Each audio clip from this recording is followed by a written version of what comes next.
Without further ado, I want to welcome the Darger family. I see Joe finally decided to show up. His wives have been here all day. But Joe showed up. Nice haircut, by the way. So these guys I'm a real big fan of theirs. They came onto my radio show. I met them, I don't know, I guess it's probably 2 months ago or something. The Darger family, now they have a book, so I'm hoping, did people buy books? I'm hoping? Okay, good. Buy some more if you haven't. These guys are very interesting. When I lived in California, we moved here in 2008, the end of 2008. From the beginning, we were watching this show called Big Love. And it was so fascinating when we lived out in Orange County. We were watching, we were like, oh, this show is just so awesome. It's so well written. Well, come to realize it's a total ripoff of these guys' lives. I feel I feel kind of creepy because I didn't know it was voyeuristic. But as Joe talked about on the radio show, and we're going to welcome them all up here to talk about their lives, talk about marriage freedom, talk about all the implications. And they're brave. They've got guts. I mean, technically, who is it? The sister wives family. They got ran out of Utah, and you guys are here, totally open with who you are, and that's all that I think libertarianism is about. Is just the freedom to be who you are. You're not hurting anybody. It's only positive. So, without further ado, I want to welcome you guys to come up here. Do they have a multimedia thing or? Oh, okay. Sorry, guys. Our bulb overheated, so. You're going to have to wing it, but come on up here. Let's welcome the Darger family, guys.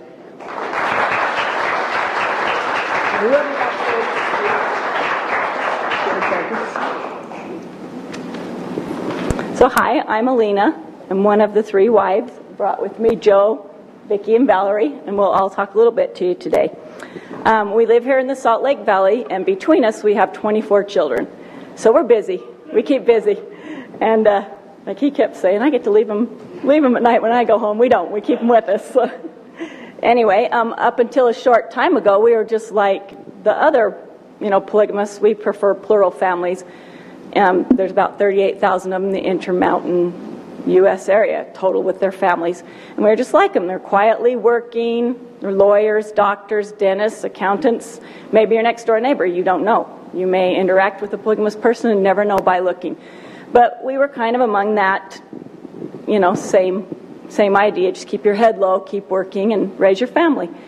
And there are a ton of stereotypes that exist. I'm sure that you've thought of them, underage marriage, children without opportunities or education, oppressed women. And those stereotypes exist largely due to media and a few people doing bad things that are always in the media. And so people ask us sometimes, well, why don't you speak about it more? Because in Utah, the way that we live, it's a third-degree felony. And there's a really high risk for us. The bigamy statute doesn't just say, we don't go out and get multiple marriage licenses, but the bigamy statute doesn't just say, if you have multiple marriage licenses, it says, if you purport to marry. So as the governor said, the very fact that Joe calls me a wife, and he calls Vicki a wife and Valerie a wife, and he's committed to the family, and we raise the children, criminalizes us. And when families are criminalized, like plural families, they're afraid to speak out. They don't want to risk their families. They don't want to risk their livelihood or their job. And so the stereotypes continue to grow and flourish. Well, about 11 years ago, that changed for us, and we decided to start speaking up about our family and our lives and who we were. I had an infant daughter, 5 months old, and her name was Kira, and she died. And because she died at home, an investigation ensued, which was routine. That happens. But very quickly, we come to find out that our faith would be a factor in that investigation, and I was terrified. I was so afraid that the police officers and the social workers wouldn't give us a fair shake. And some of the questions they would ask me, they would say, well, is your doctor a polygamist too? Or these kind of things. What did that have to do with it? It was a doctor. And so I knew that was there was something under there, and I was so afraid. So instead of mourning for my baby, I was just constantly focused on the kids I had here, and I just thought I have to do everything to keep them. So I just kind of became a wreck, just like washing their face constantly, combing their hair, cleaning the house, and trying to act normal. But if they'd go out and play, I was like staring out the window the whole time. And at nights, I just started dreaming, just of these police officers. Just always it'd be the same dream. huge storm, and then my door would fly open and a police officer, a huge one, would just come and take all my kids and just disappear just into vapor, into the darkness. And so I was just, it was a rough way to live. And so it took them about 3 months to decide that we were not medically neglectful and to close the case, and that ultimately we ought to keep our kids. And after that, I did and we vowed that we would never go forward and not understand what rights we had and help other people that might be in the same situation and not reach out. And that included us going to government agencies, to social workers, different places to help train different people, to help them to understand what plural families really are and who we are, and that, you know, everything that they know or think they know is not true. And so that's been a really interesting journey for us, and sometimes very fearful and sometimes really rewarding. But we just became dedicated to the decriminalization of our lifestyle, our faith, and our beliefs, because we felt we deserved to share the same rights and civil liberties as the rest of society. And so Ronald Reagan said, and I think it's really important to think about it, it's protecting the rights of even the least individual among us is really the only role of government. It's really the only reason government should exist. When I was a kid, I went to public school. I lived in a regular neighborhood, and I was raised with two moms. And I knew we were different. My other mom lived in a different neighborhood, but still a lot of people knew. And I always knew we were different, and I wasn't always sure why. I didn't understand why we needed to be different, but I knew we were. And the teacher would sometimes talk about officer-friendly.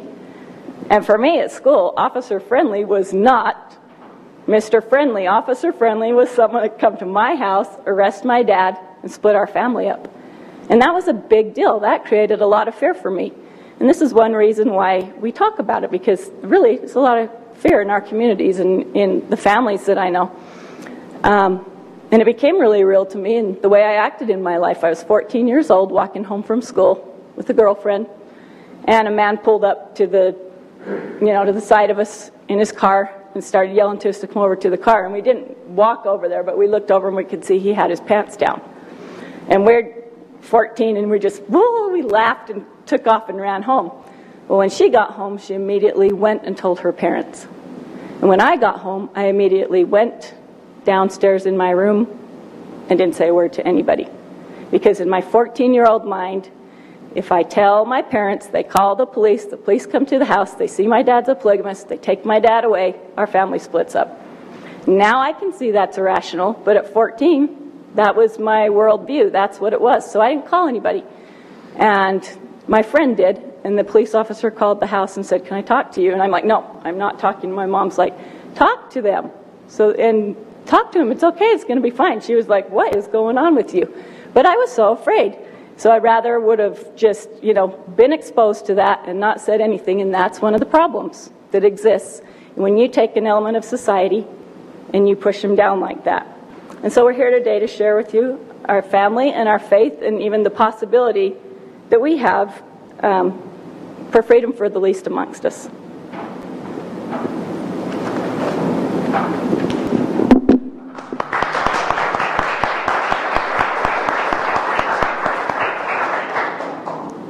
Hi, it's great to see everyone here. For us, really, this is what it's about, is our family. And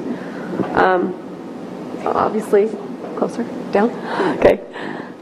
Obviously our kids are a big deal to us. People think 24 kids, that's a lot of little ones running around. It's not. We have some adult children and some, they're all different ages. It's not a bunch of 3-year-olds terrorizing us.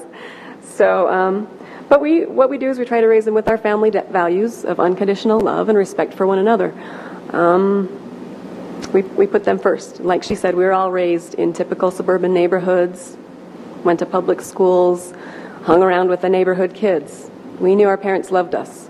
We knew that there were many other types of families in our neighborhood. There were the church-going Mormon families. There were the Christian families. There was the black family that moved in down the street. There was the single mom that happened to be living with her mom, and they were not religious. And we knew the moms that yelled a lot, and we knew there were just a lot of different types of families there.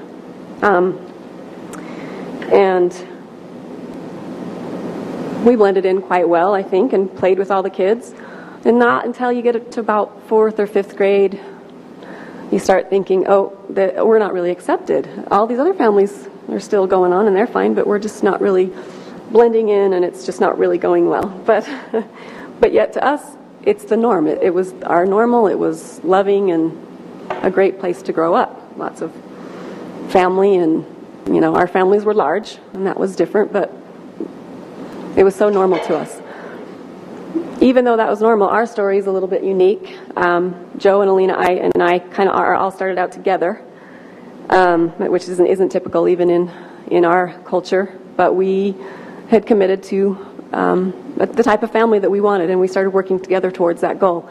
We started even reading parenting books before we even were married and had kids. We really, obviously it's just about family. We supported Joe through college, we shared finances, we pooled our resources, and we really started to create the possibility of that family that we have now, and it's wonderful. And there are really a lot of families like ours, some that we associate with, some that we know of but we don't really associate with, some that somebody came in here and said, there's a crazy person, and they were talking about Warren Jeffs. There's a crazy person, though, and I know he's not like you, but like, no, but there really are a lot that are just good family people with family values. So, and there are many more that we've come in contact with since we've written our book and become more public that really wanted to connect with us a little more. We had no idea, so there might be more than 38,000. Who knows? Because it's so secret. But and there are a lot of other families that don't fit the normal structure that the typical American family that have also reached out to us, and it's been great because we have some things that we can connect on and identify with.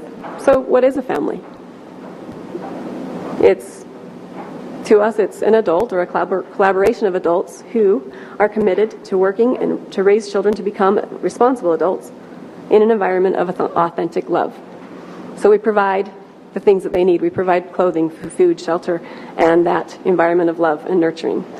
And this is what we've done. And we have this great family, and we want to stay together. We love it. We get to experience some hard things and some, things that that really are tricky. But this is what we've chosen. In just a second, because I just got messed up on my notes. So just 1 second. Sorry. Here we go. So many people in this day also have blended families. We also have that dynamic in our family. The dynamics sometimes work just because of the nature of our family, but also because Valerie here had a previous family. She was married with 5 children, and then before she joined our family. She had some rough circumstances in her life, and I could see that, and I really felt like I wanted her to share in the same love and blessings that I had in my life. And it made sense just because this is how we believe, and it wasn't so weird like, some people it would be weird to some people. Oh, my sister married my husband? No.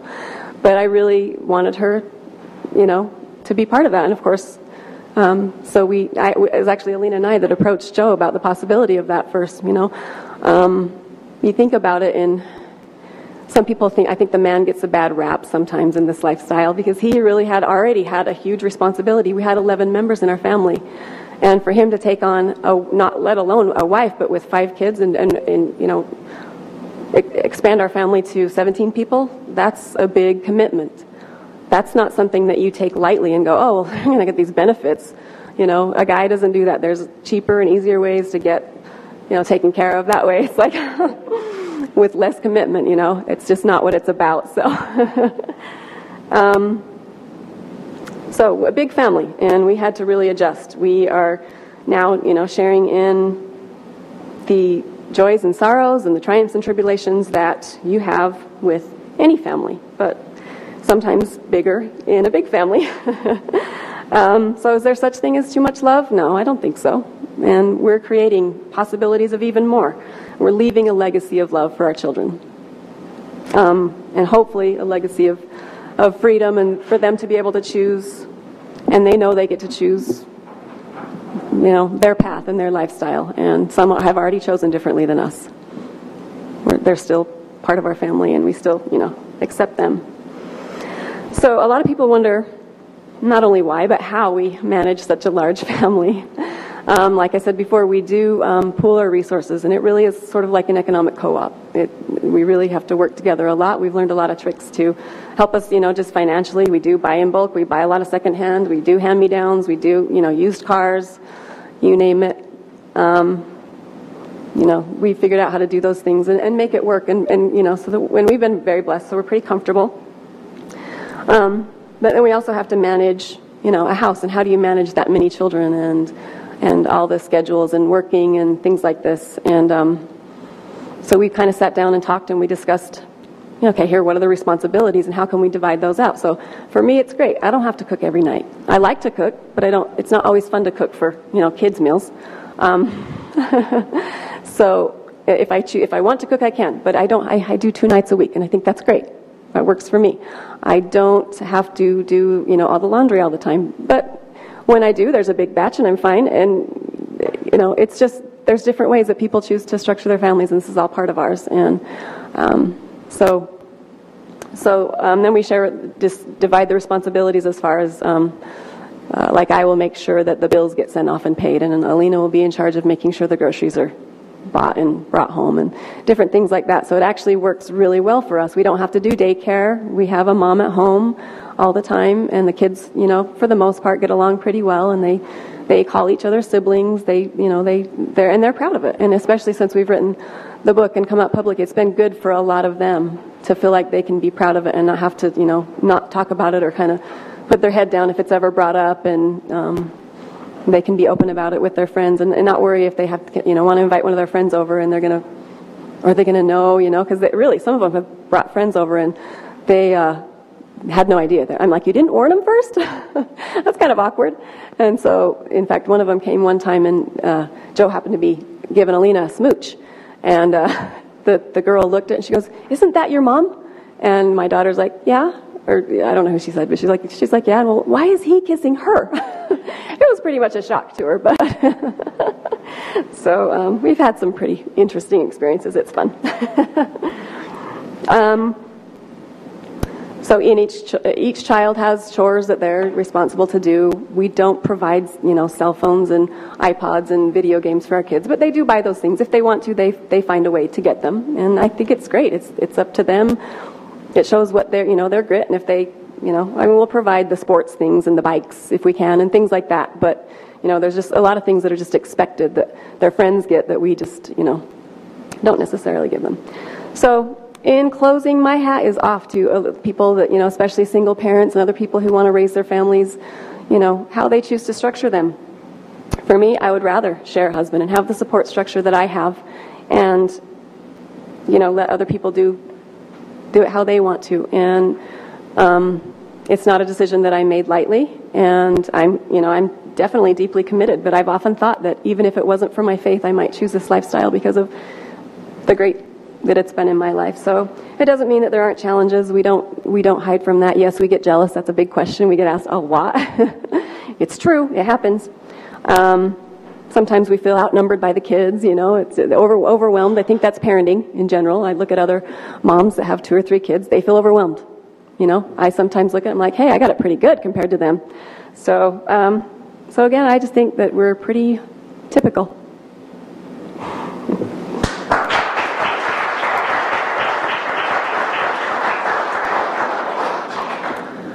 I'm Valerie, and I just, part of why we're here is just to help educate everybody on, just exactly what we are. And I hate to put a label on myself. I wouldn't want to label anyone because I know how that feels, right? Polygamist.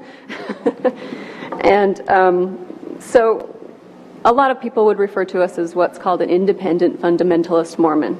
So what does that mean? It's kind of a long explanation, but we consider ourselves to be of the Mormon faith when it comes to theology, doctrine, even traditions. We largely go along with that, but we are not members of the LDS Church at all. We want to make that distinction. But we do consider ourselves to be Orthodox Mormons, meaning that we believe in those original tenets that were first started with the Mormon Church. And sometimes we get referred to as the FLDS, which we really don't appreciate. Obviously his leader is Warren Jeffs, and he's behind bars for doing things that we neither agree with or condone and actually abhor. We don't agree with that at all. So being independent means that we don't follow any leader. We don't belong to any group at all. Our family is just our family, and that's who we practice our religion with. And so that is the highest percentage of the 38,000 that she talked about. That is the highest percentage of people that live this lifestyle. Is they're independent. They don't belong to groups. They're just trying to live by their conscience and their beliefs. So, and just like she said, we're in rural communities or suburban neighborhoods, and sometimes you may not even know that they are one. So, but all of us grew up in fundamentalist families, and so we have actually, we have stories passed down from our parents and grandparents, and Vicki and I, we have it on both sides. So part of why this fear is instilled in us that Alina talked about is because of some of these stories.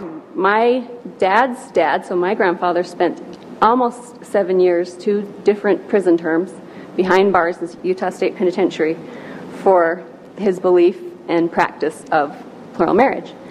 And he did that because he refused to renounce his faith or give up his plural families. And you can imagine, he had many children, and they had to go 7 years of their young lives without him. And because unlawful cohabitation is a third-degree felony in Utah, there's a special stipulation that only the legal wife was able to visit him in prison, and her children.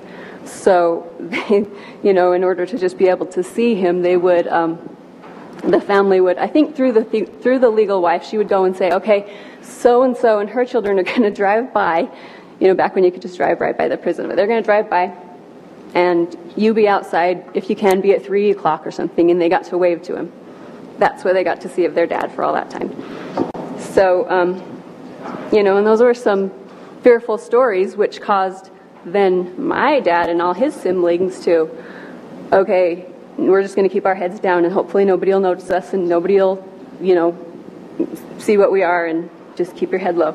Keep a low profile. And on my mom's side, she actually was born in Short Creek, Arizona, and which is, the people that live there originally went there to sort of get off in a place where they felt like they could live their religion peacefully. Well, the state of Arizona didn't think so.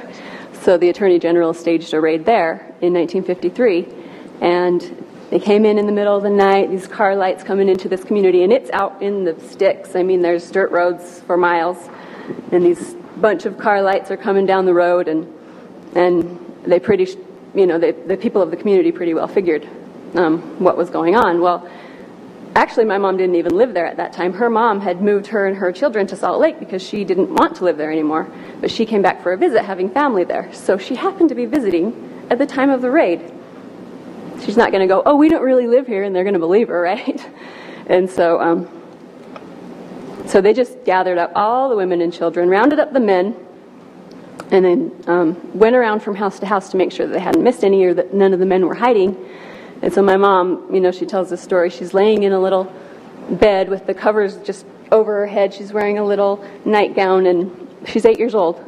And she hears these men in the house and asking questions of her mom and intimidating her mom. And the men just come in and, is your husband hiding? And she goes and yanks the covers off my mom and scared her to death.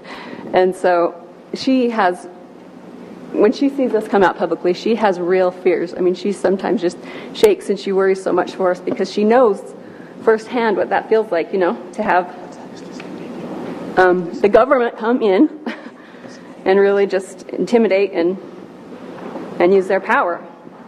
So, all those stories had a profound impact on us, just even being passed down, and then the stories that we went through, just living this way as children, even though there wasn't so much pressure to, take all the polygamists to jail, it was still, there was still just that really very real fear. So it's had, its impact, and it's, we're conflicted because we're proud to come from the families that we do and live the way we do, but afraid to come out and feel like we can tell people, and it's also given other people license. Just being a criminal element, it's given other people license, just everyday people, the neighbors, to be cruel and do hateful and prejudiced acts against us, and so it's just it just doesn't feel safe until we can be decriminalized. And so the cost has been great, and it's been really, really one of the most challenging things that we've ever done is to speak out publicly and come out. And each time we do something, it's even still another challenge because we really aren't. It's nothing that we ever saw ourselves doing until we saw a need for it. And so hopefully this has been valuable education to the people in this room. And inherent in our faith is the universal principle, which is free agency, which is obviously a libertarian value. And freedom of choice, freedom of religion, freedom to pursue happiness, they're fundamental rights that we all deserve and that we desire for ourselves, for our children, and our fellow countrymen. But decreed by the Reynolds case, we're free to believe what we want, but not act upon those beliefs. That's no freedom at all. Thank you.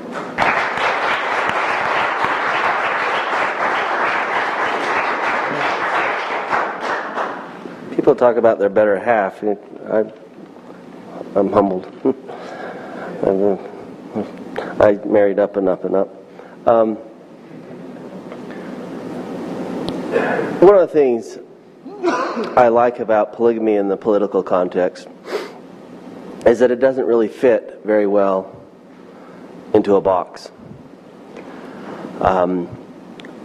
It strips away this idea of left and right and we're wrong and you're not.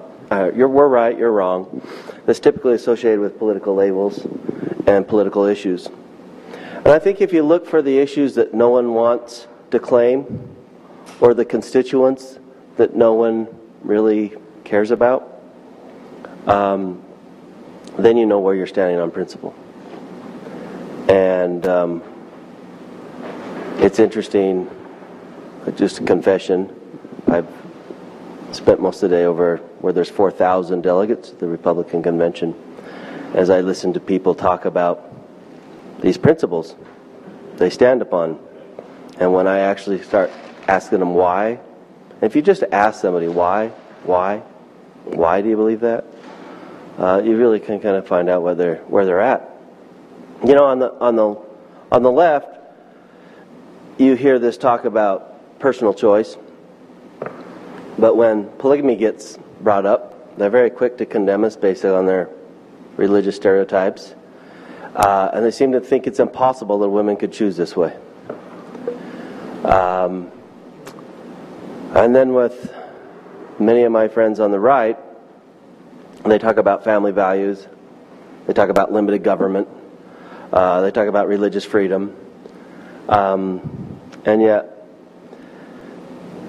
when we stand up and I tell people who we are, they have a tough time computing that because, when we went on the Bill O'Reilly show, he's the epitome of what a self-righteous Republican is.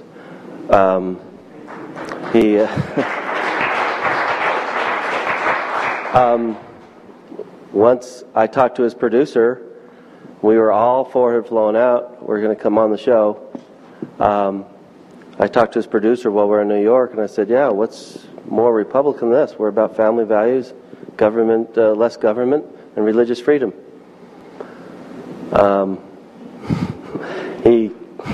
All of a sudden, they didn't have room for us on studio, and I got put down in the basement. He didn't want me on board.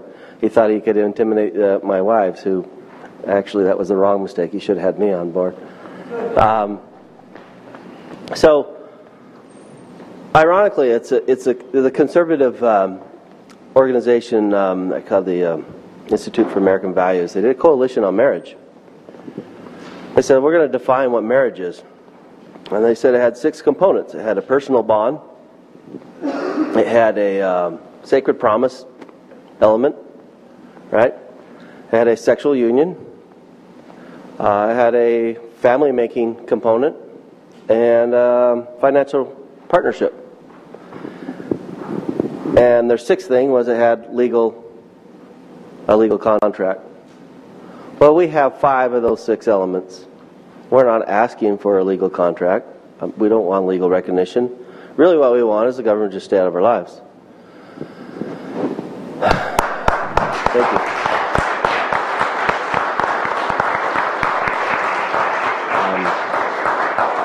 I'm not sure why that's so threatening to people, but I think there's people that think this country needs a marriage amendment.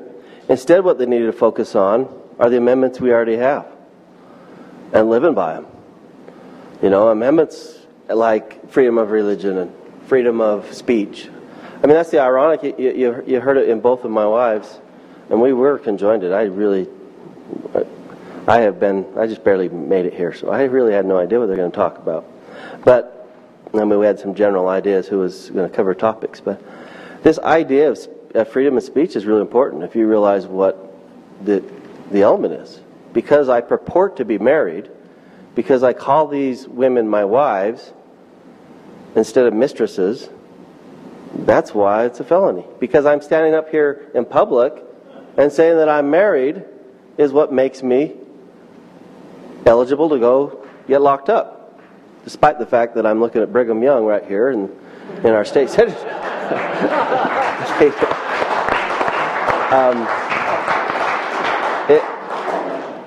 It really is, they want to take away our self-expression. And so this country somehow, we talk about change, and we elected hope and change, right?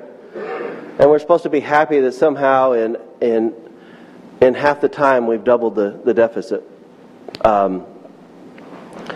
And really the problem is, in the language of change is a language of persistence. When we talk about change, we may put a different color, red or blue, or a different name or a different shape, but we keep persisting. We want different, we want more, we want, you know, and the language of change is to persist. The language of creation is to declare. And this country knows that more than anything. We declared ourselves independent. And in that moment of declaration, we were born because we were willing to put our signatures to that and our lives to it. We were a country. We celebrate July 4th on the Declaration of Independence. We declared it. We didn't try to change. If we go back to who we are and what the principles are, and we declare ourselves, we're in the language of creation. And that's a thought I'd leave with you. We here, my family, are declaring ourselves free from fear. I'm not backing down. People say, are you going to leave the state like the Browns did? No. I'm not wishing anything. The state's powerful. They're scary. But we're declaring ourselves free from fear, free from government intervention, and we want to empower ourselves, our children, and all of our fellow people to do the same. And we ask you guys to just share with us in the possibility of America that's freer. That's it.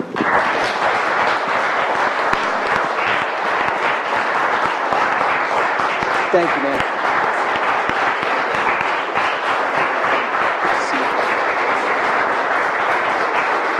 Okay, guys, you know, you talk about guts. I mean, really, these guys, I think it's important. I love the fact that they shared their stories and their personal fears about not being able to go to the police. I mean, that's just something everybody seems to take for granted.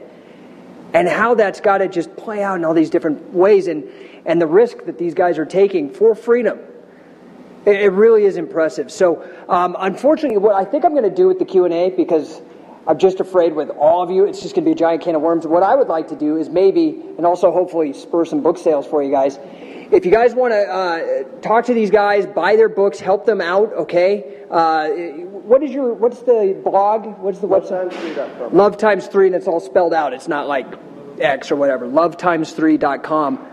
There's a little video trailer that we were going to play but couldn't, so just watch that. Yeah, sorry, our light burned out. But so I'm going to have, maybe if you guys, anybody want to come and talk to them or whatever, they'll be out there signing their books. Please support them. Please be vocal in your support of them. I mean, these guys have guts. They really have guts. So let's give them another round of applause. Thank you so much, guys. Thank you. Good to see you. We'll have to get you guys on the radio again, too, okay? When you're ready. Okay, take care. Okay, so...